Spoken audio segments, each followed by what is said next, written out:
And finally Allah says, مَنْ عَمِلَ صَالِحًا فَلِنَفْسِهِ. Whoever does good deeds, the benefit is for himself. The benefit is for himself. Therefore, nothing harms Allah or benefits Allah in any way. And I always say a good example to think about it is your parents who love you and love their children.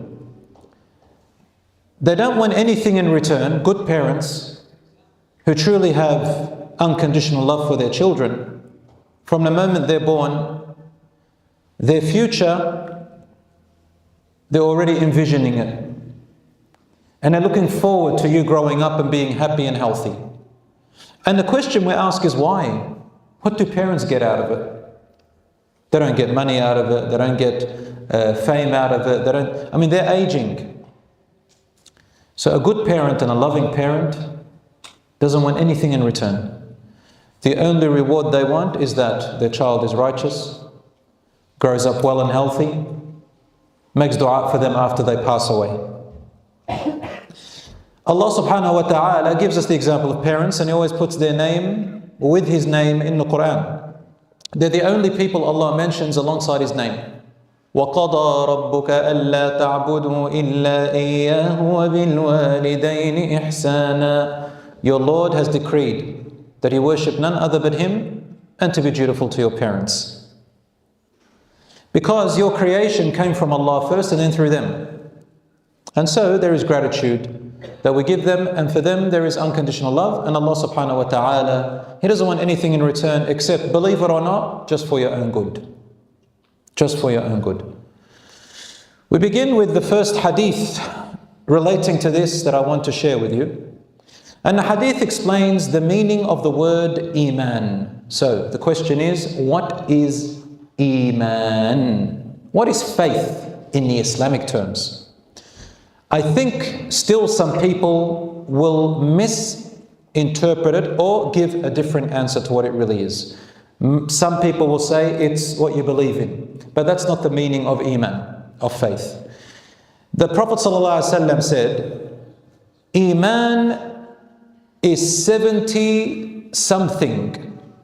Bid'un wa sab'un. 70 something. He didn't say a number, he just said somewhere between 70 and 79 in the Arabic language. Or, he said, or 60 something. So he's telling us somewhere in that range. Iman is 70 something or about 60 something categories and channels, categories.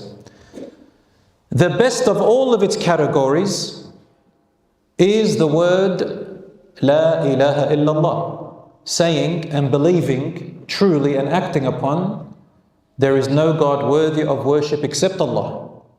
Complete monotheism in belief, words and actions to monotheism.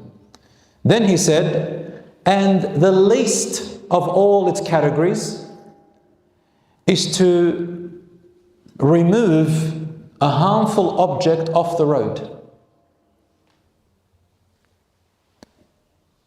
And then he said, and the balance of it all, the middle, is called haya, which means modesty and respect, self-respect. Haya. It's kind of a shyness or a shyness, but in a good way, in a modesty way. You know, we have this natural shyness that we don't go out naked. We don't show our awrah. This is part of modesty and shame. Haya. When we're alone, we know Allah is watching us and He told us there are angels around us. We get a bit shy. How can we do bad things while Allah is watching me? When we are alone with our spouses, we fear Allah. Allah is watching us. We feel shame. When we are doing business and we are able to cheat or to rip off someone and they won't know about it, but we have shame. It's called haya. All these examples are called haya, and it is the middle, the balance of all the 70-something branches branches or categories of iman.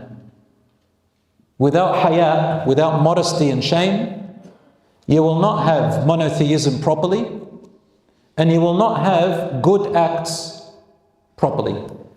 And for example, a person with modesty and self-respect and watchfulness, or has integrity, sees something that harms people off the road and can move it, but doesn't care, probably even adds more harm for the people because they have no shame. A person may reject something that Allah says and not care that Allah is the one who said it, and just choose their own version. They'll say, I think it's like this, so I won't accept it. He has no shame, or she has no shame. You think, who is Allah? This is no shame. This is disbelief, actually. So shame and modesty is the balance of all your deen.